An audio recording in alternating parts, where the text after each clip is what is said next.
Hey guys, welcome back. My name is Javon. If you're new here, welcome. Today we're gonna be continuing our Pink Floyd journey. Some of you guys said I should check out Echoes from the 1971 album Meddle.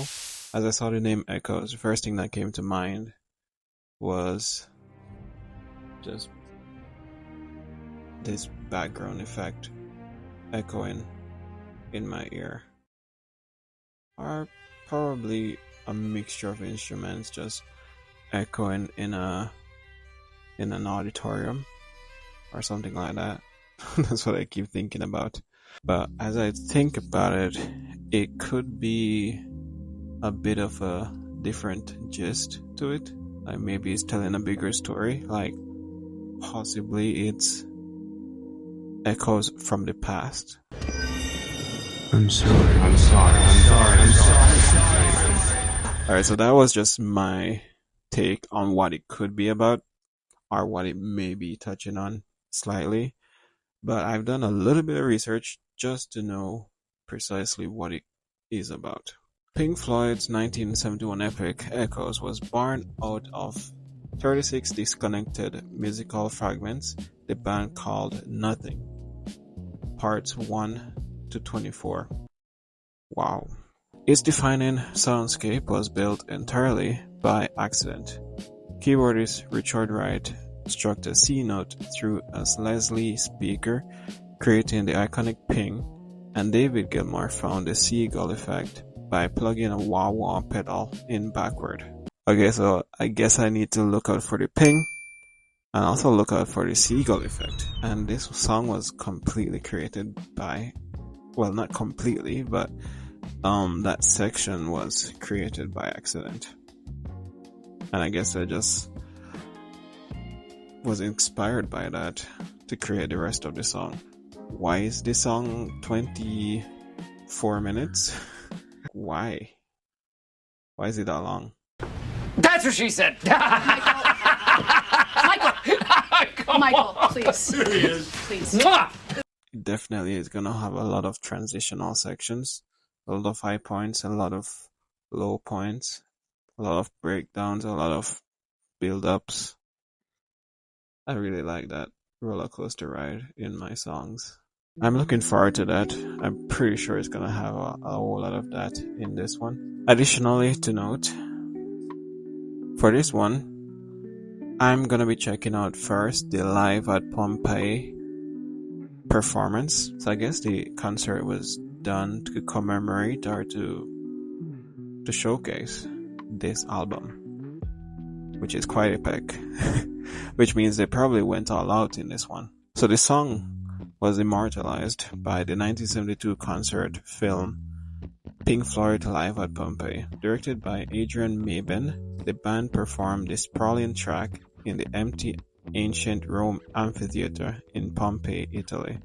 The stark volcanic backdrop and the band's intense, isolated performance became the definitive visual representation of the track's outworldly energy.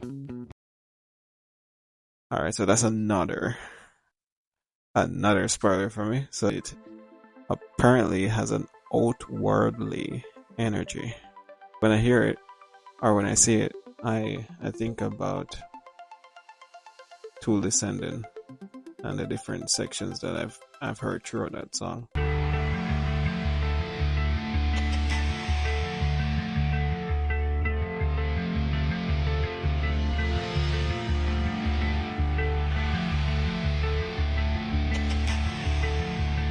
This is incredible.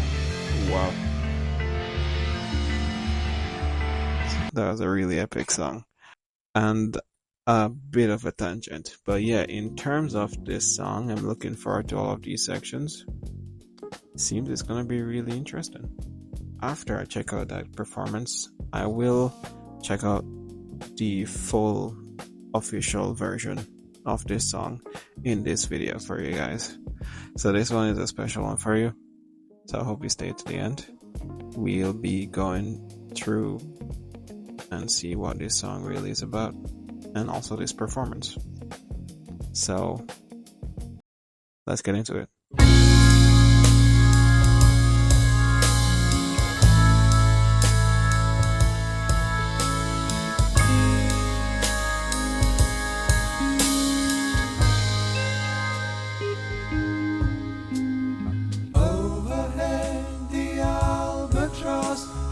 Motionless upon the air, and deep beneath the rolling waves, in labyrinths of coral caves, the echo of a distant time comes willowing across the sand, and everything is green and submarine.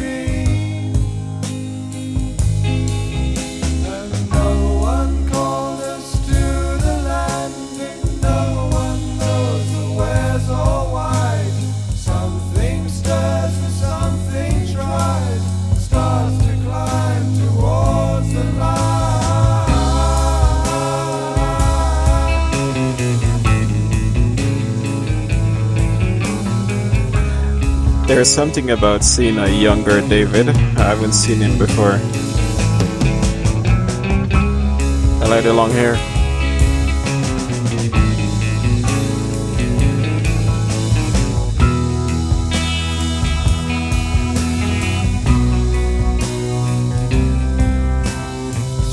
Oh, they're exploring the geysers. In the street, by chance, two separate glances meet, and I am you, and what I see is me. And do I like this song. by the hand and lead you through the land and help me understand the best I can? And no one calls us to move on, and no one forces down our eyes. No one speaks and no one tries. No one flies around the sun.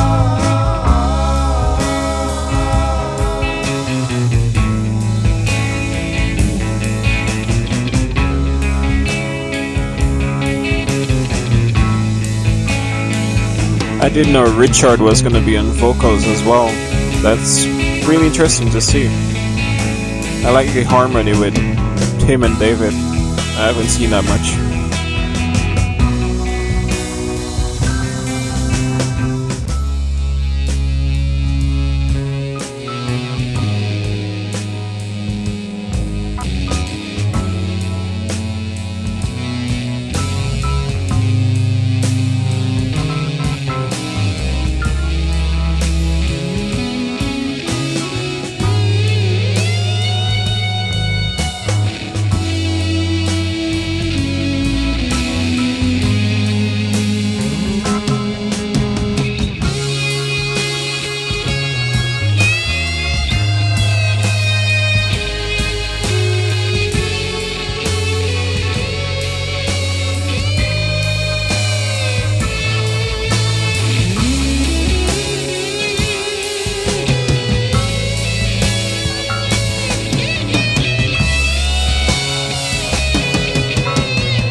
Such a really intense and soulful song. I like it.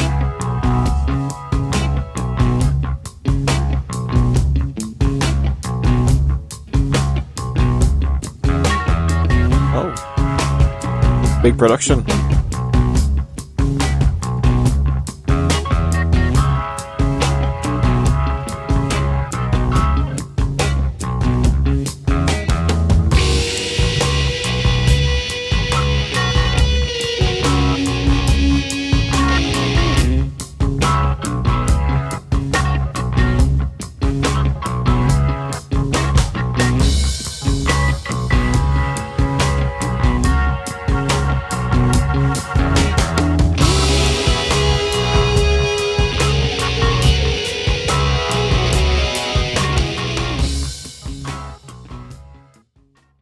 Oh, that was good. That was really good. I was not expecting the shirtless David. I was expecting them to be younger, but it's really a contrast to who I've been seeing a lot. I've been seeing the older versions of them at the Pulse concert in 1994. So that's practically 20 years after this. So that's, they're a lot older with a lot of white hair and stuff. So, it's really good to see them in their youth and to see the level of music created and performed in that time. In terms of the song, really, really soulful and engaging. I know this is only the part 1 version of it, so there's a whole lot left, like practically 20 minutes more of performance left to go with this one. So what we're gonna actually do is just jump straight into the official studio version of this song, so we can actually hear every single note and we can go through them, and see the drops, see the build-ups, feel the energy. I also like the tapestry of the video, showing all these sculptures from the ancient Italy. It's likely it's from that site in Pompeii. That's an interesting movie, by the way. I don't know if you guys have checked that out already. Showing the complete destruction of the city by the eruption of that volcano, Mount Vesuvius. Really, really intense ending as well. But apart from all that, we are gonna jump straight into the official version. So let's get into it.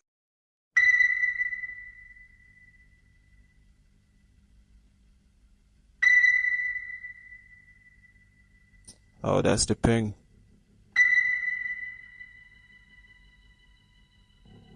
Sounds like a submarine ping.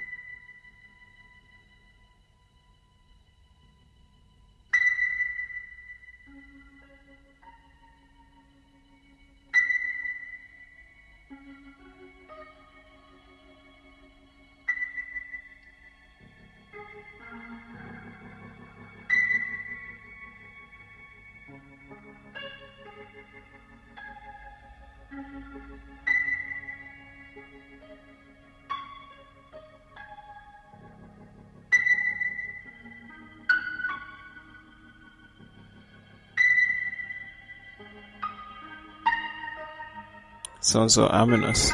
Almost like a horror movie starting.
So soulful too.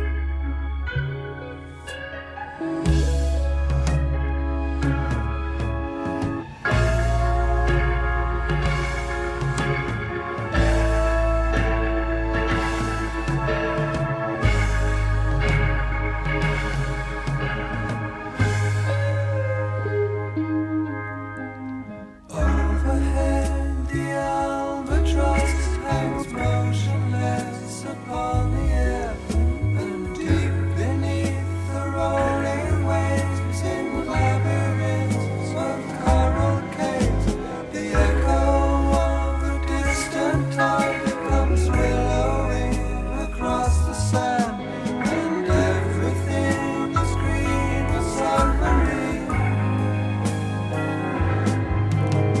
No one showed us to the line, and no one knows the where's or why. But something stares and something tries, and starts to climb towards the light.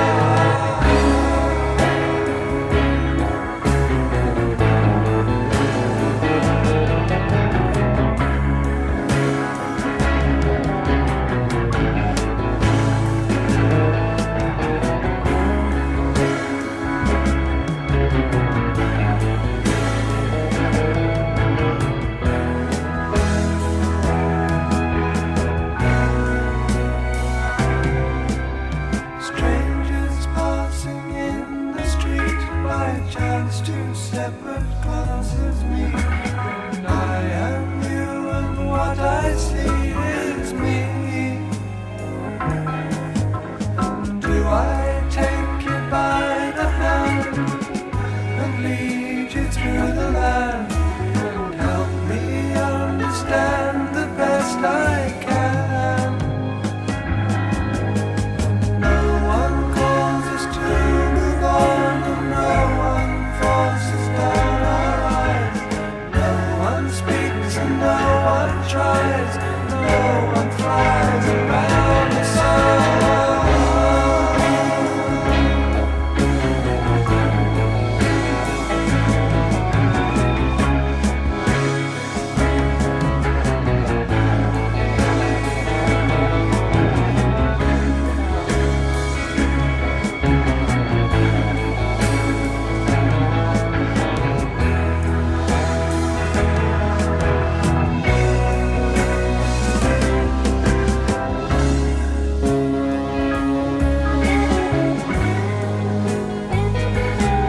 I'm so invested in this one.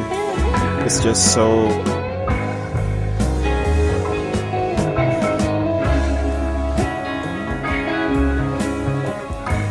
I don't even know.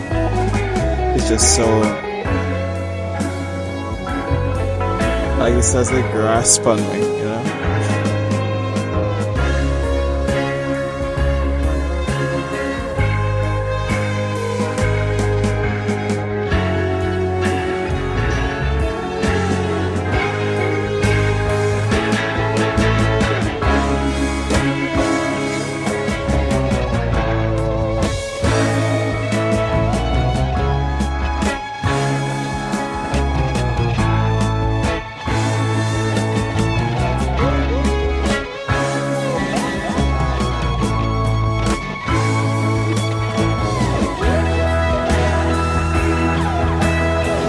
I remember this part.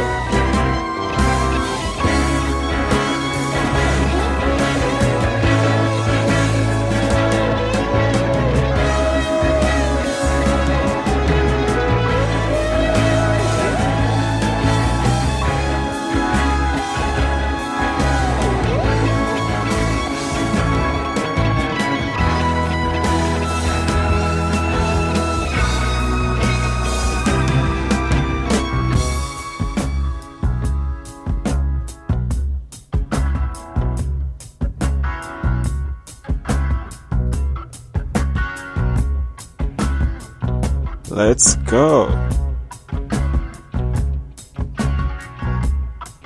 That was a smooth transition.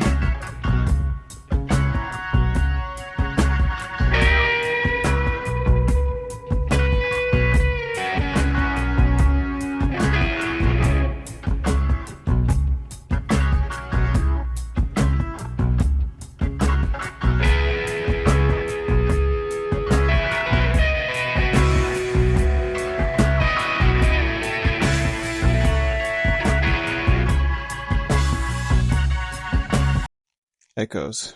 Well, the start of Echoes. I'm assuming I've heard parts 1 to 3 by now.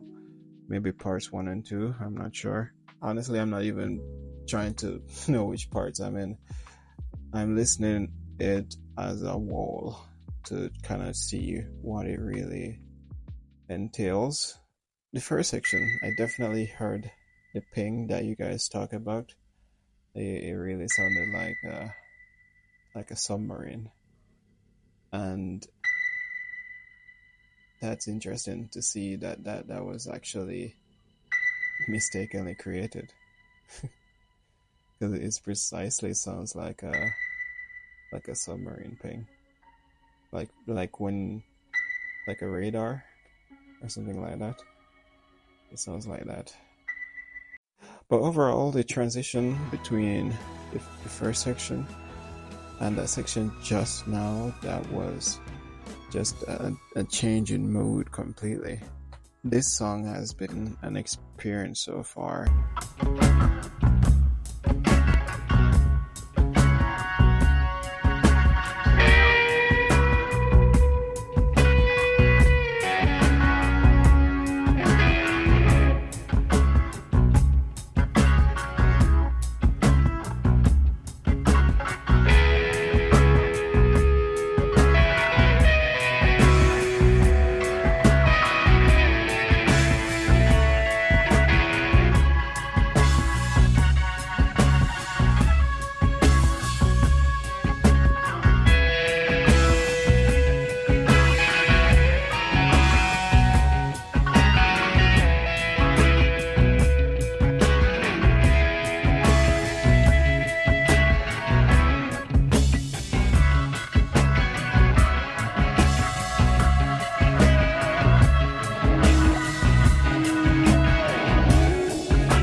So edgy.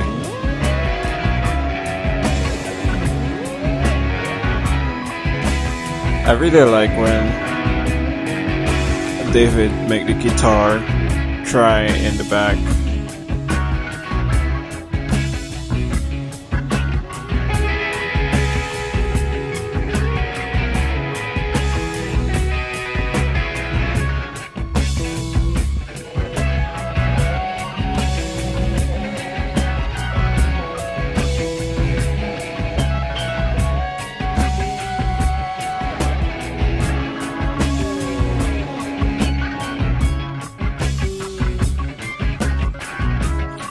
David is killing it with that solo.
I had to check if that was external a while ago. What is that? Sounds like an alien just now. Not that I would know what an alien sounds like. But wow.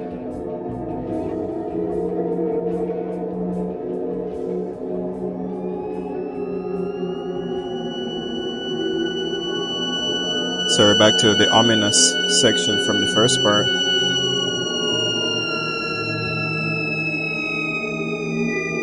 Well, another ominous, similar ominous section that is.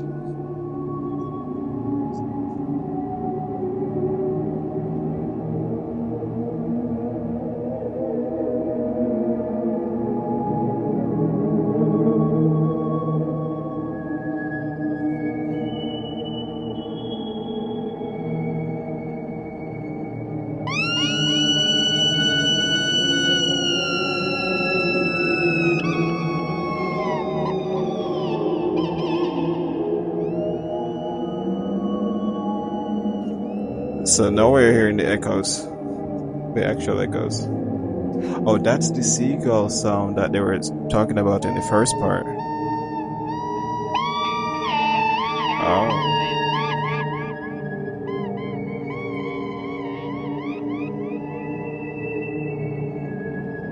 Yeah, they said David created a seagull sound with the wah-wah pedal.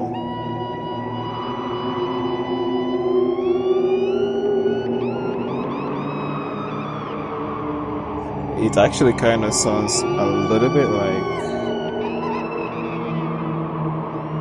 whales, or is it dolphins or whales that make that sound?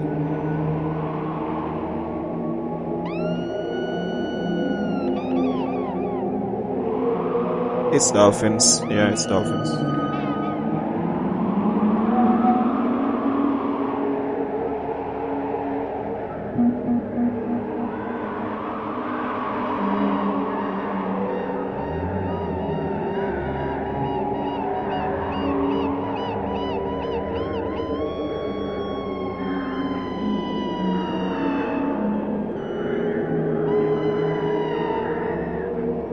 Such an interesting song. I knew something was in this song that is just. Also, this is the outworldly section, I'm assuming.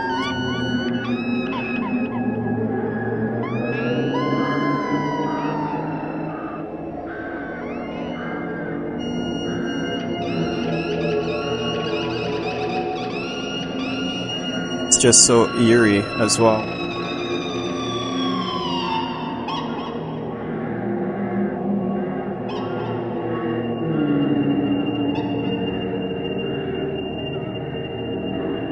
That almost sounds like one of those tribe calls from like those African tribes. I have no idea what they call it.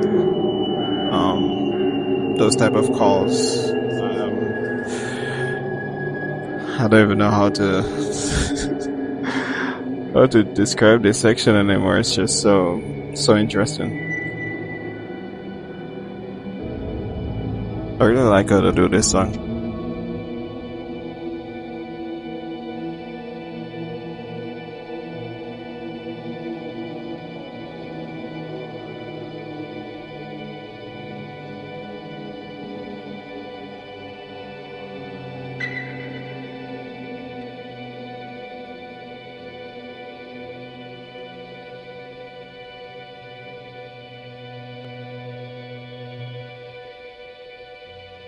Echoes is exceptional. Really, really interesting middle section here. I see where the song got the name, Echoes. Definitely from this part. Those seagull sounds. I don't know if they were technically supposed to depict a seagull, or they're supposed to depict something else with a similar sound. It's just really impressive. And that eerie, ominous sound in the back. That's just. It kind of sounds like white noise. It kind of sounds like nature sounds. You know what I mean? It It's really interesting. It definitely caught me off guard in the first section. I thought it was an alien or something. But then as it transitions, it sounds more earthy in some ways, but still very eerie and ominous. I like this one.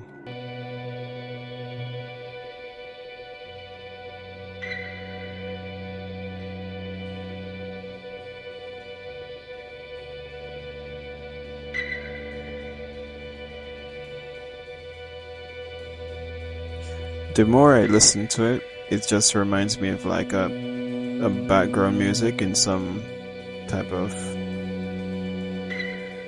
mystery movie, or like a little bit of a psychological thriller, maybe. It's possible that they may have used this soundtrack in a couple movies.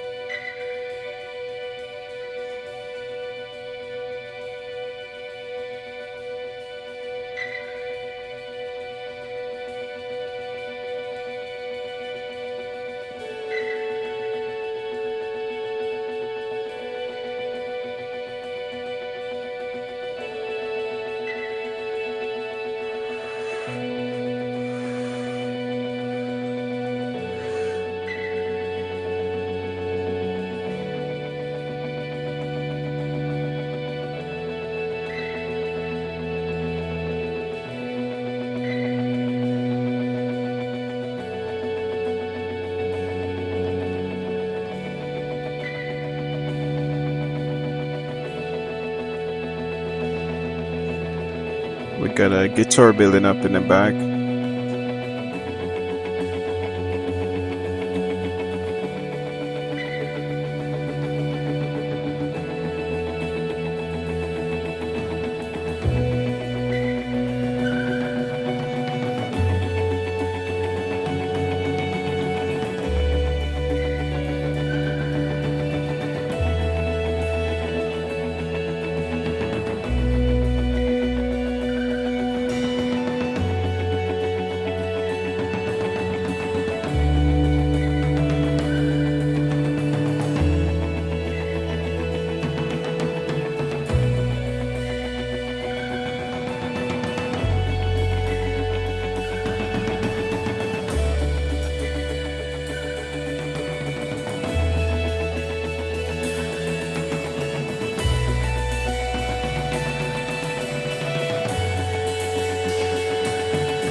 Close my eyes, so I throw the windows wide, crawl to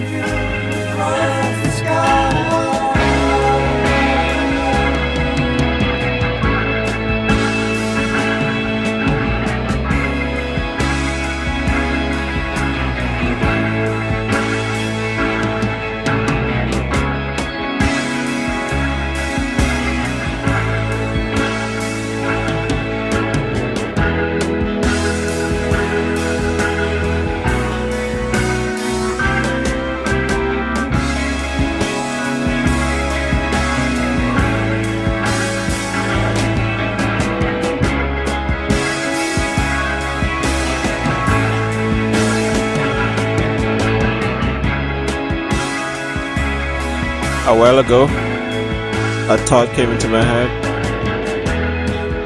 This song would have been perfect for Guardians of the Galaxy.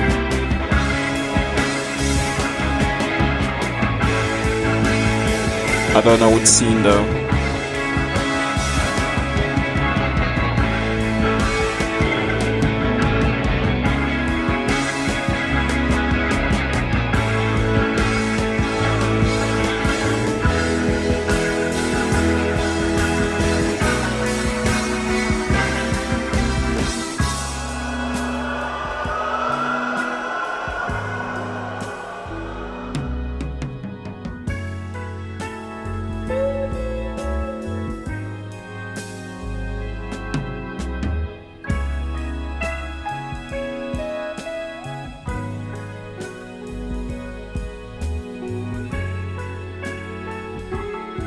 Wow, this part is so mellow.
What is that echoing?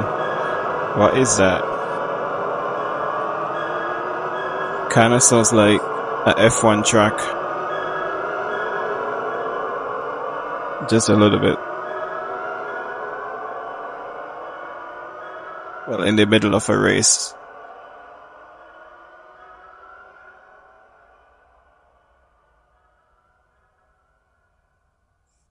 Wow, that's a really interesting sound.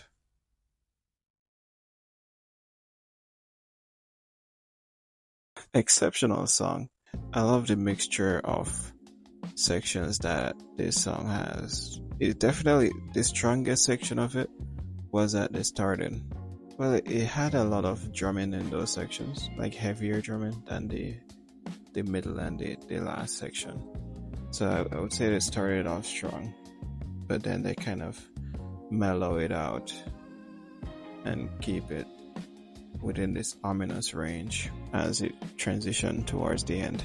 I did a little bit of research because I wanted to know a little bit more about the song. In regards to the recording process, initially lacking a central idea, the band entered Abbey Road Studios in London with no specific plan, experimented with random noise.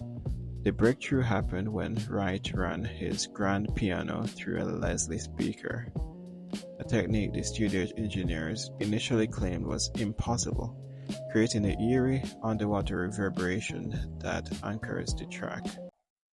Oh, so all of that was being played by a piano? I could not have guessed that. That's really interesting. The famous mid-song Wind and Whale Cry. So it was Whale Cry. I said dolphin, but maybe dolphin's a little bit far off in the term of the sound spectrum. So I may be far off in that one. The famous mid-song Wind and Whale Cry section was a fortuitous mistake.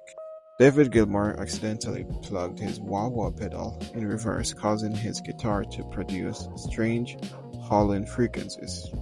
Instead of discarding the errors, the band used these studio accidents as the raw material to piece the 23-minute song together.